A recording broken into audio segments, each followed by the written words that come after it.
In today's video, I'm going to be taking a look at a PS4 that a viewer named Andy sent in because it's not reading discs. He did have another repair shop take a look at it. They tried to repair a few things on the motherboard, but unfortunately were not able to get it working. So sit back and relax and let's see if we can get Andy's PS4 working again. First things first, we got to turn it on and see what happens when we put a disc in it and see if it even takes any discs in at all. This gives us a basis for our diagnosis.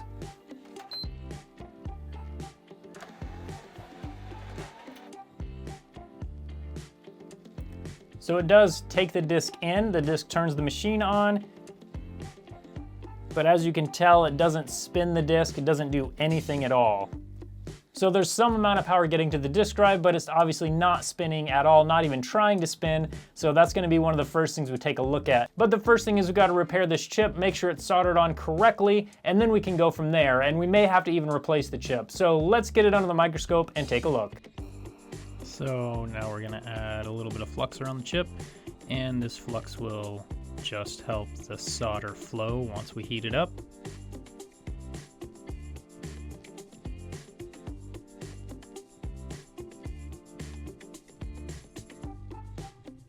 Now you can see that it's melted. We'll give it a little nudge and then we'll pull the chip off. And whoop.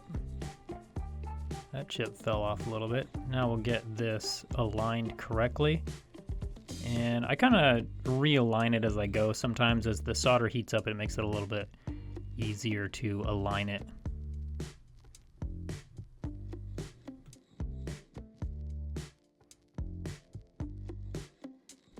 Now the chip's nice and warm.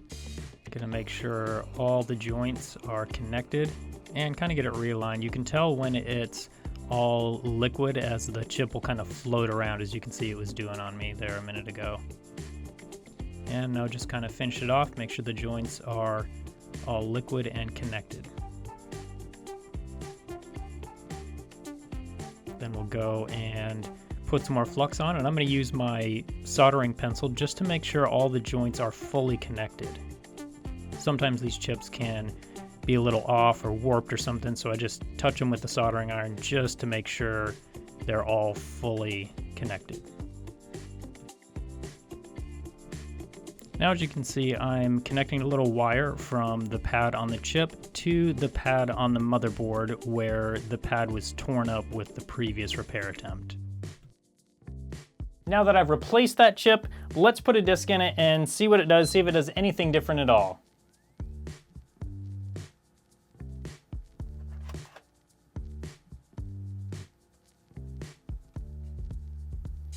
Now the disk drive doesn't work at all. Well, you know what I say, if it ain't broke, I'll fix it till it is. So I think the first thing we need to do is start checking all the components around that chip, and it is possible that that is a faulty chip. I did take that from a dead motherboard, so it's always possible that that chip is faulty. That's the risk you always take when you're taking chips off of dead boards, but unfortunately there's no way to buy new chips of these since PlayStation doesn't make that available for sale, so we just have to do the best we can with it. So now we're zoomed in on this area quite nicely. So this wire was where I repaired the broken trace on the motherboard. So it is always possible that that's not getting a good connection there. I can check that a little bit better under a microscope. Also, these looked like they were connected to the pads under the chip, but I can't say for sure. That's what it looked like, but I couldn't tell for sure. We might end up having to take this chip off and checking to make sure there's connection between this part of the circuit trace and the actual pad where it connects to the chip. Also, I need to check these components around here, as it did look like there was liquid damage. Possibly when we replaced this, heating these chips might have caused a problem. I don't really know. Let's get to checking these. So I believe this is basically a fuse, if I'm not mistaken. And that's showing 1 ohm. I do have another board here that I've already stolen the chip off of, but I should be able to test these components with it. Yep, that tests normal.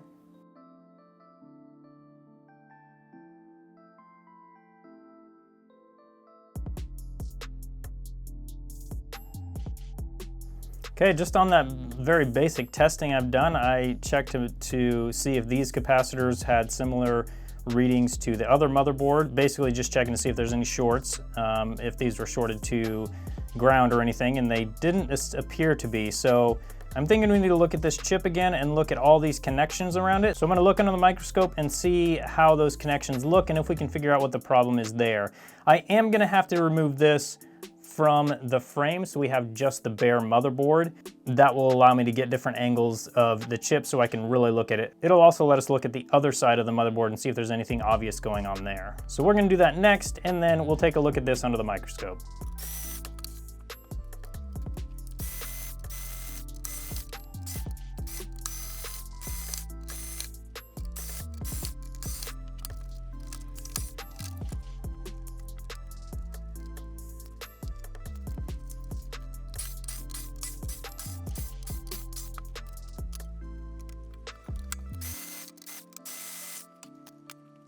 When taking that off, I do notice there's a lot of, it looks like some sort of liquid corrosion along here. We might have a lot of work ahead of us. Let's flip this board over and see what the other side looks like. And here we go. How does it look? Not too bad. There's a lot of flux over here. I also did notice there's a lot of flux on the cable that goes right here, and that alone could cause a problem because that flux could be causing a bad connection right there. So we need to remember that as we're looking at the rest of this. We need to test it after we clean that cable because that was a lot of flux on the cable. This ribbon cable right here is what I was talking about. There's a lot of flux on it. So we will clean that off before we put it back together. Actually, let's clean it a little bit right now. Not really any good way to show how much is on there, but we do need to clean this connector out as well because there's a lot of it up in there. So that connection looks really good, and all of these pads and joints on this side of the chip look good. All of these ones look good as well. These ones all look good, and these ones also all look good. I don't know how to tell you guys this. I put the chip on wrong. I put it on wrong. I don't really want to talk about it. Okay, I do want to talk about it. I thought it was on right. I somehow got it on wrong. It's on right now, so let's test it again. The truth is, everybody makes mistakes. Even when you've got a lot of experience, even when you do this stuff all the time, you get sloppy or you're thinking about something else and you make mistakes. So hopefully it didn't kill the chip by putting it on wrong, and hopefully it'll actually start up and work, at least work mostly correctly. Just gonna put enough of this together to test it. We don't need it to be fully assembled or anything. We just need to be able to test the disk drive on it. So just putting all the essential things on.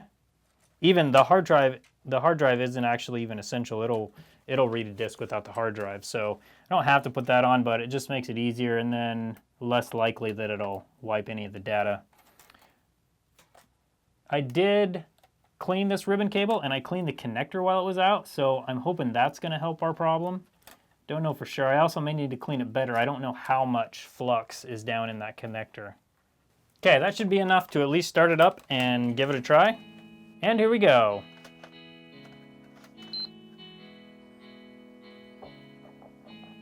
Oh, still no power to the disk drive.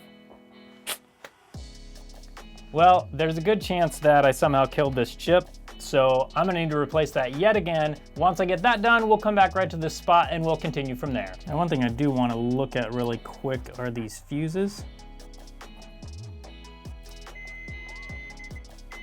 That fuse is good.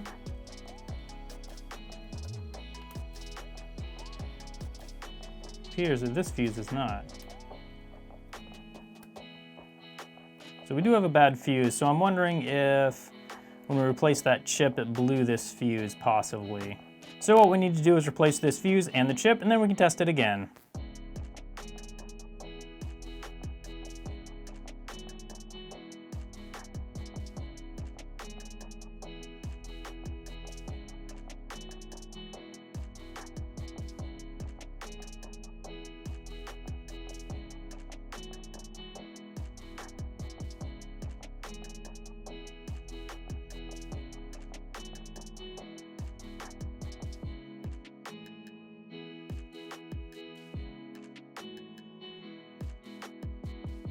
So I decided to risk it and just replace that fuse. Hopefully the new fuse won't burn out, but even if it does, I do have other fuses. I think maybe the chip is still good because sometimes those chips are pretty hard to burn out, so hopefully it's still good, but I decided to take a chance. Let's see what happens. Hey, there we go. It's taking the disc in. Ooh, there we go. It's actually spinning up how it should. It actually sounds normal. Let's get it pulled up on the screen and see if the disc plays normally.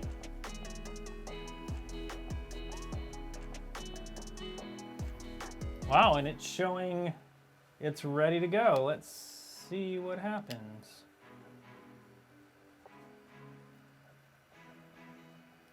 Okay, well this disc is clearly playing normally. Andy, it looks like your PS4 is fixed. Now what exactly fixed it? I don't know for sure. It could be the fact that it replaced the chip. It could have been a bad fuse, or it could have been a mix of that and then all the flux on the connector for the disk drive itself. I don't know. Unfortunately, there's not a way to know which of those or which combination of those fixed it, but it appears that one or all of them played a part. Thank you guys so much for watching. Consider subscribing if you want to see more fixes just like this. I've got lots more coming up, and have a great day.